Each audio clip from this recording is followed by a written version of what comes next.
அவ்வளவு தன்மையான மக்கள் தமிழ் மக்கள்.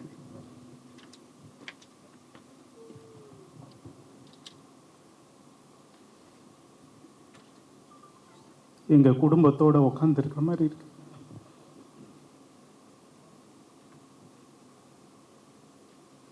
சினிமா கச்சேரி மாதிரி இல்லை.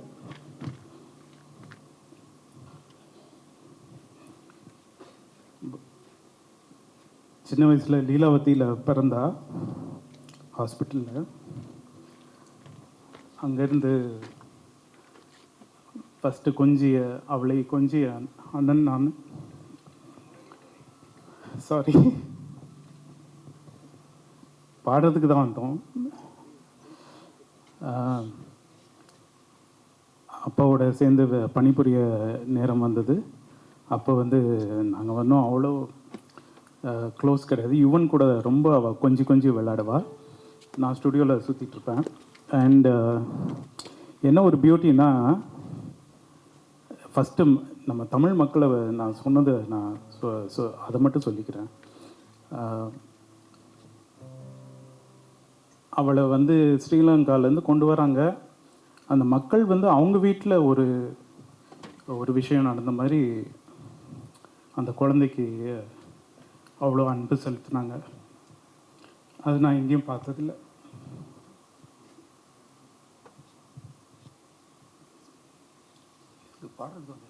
சாரி.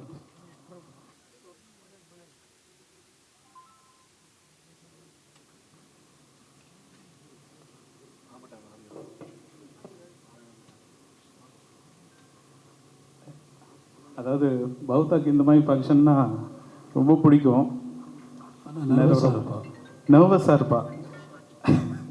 அதாவது வீட்டில் அவளுக்கு உண்மையிலேயே மியூசிக் டைரக்டர் ஆகணும்னு ஆசை.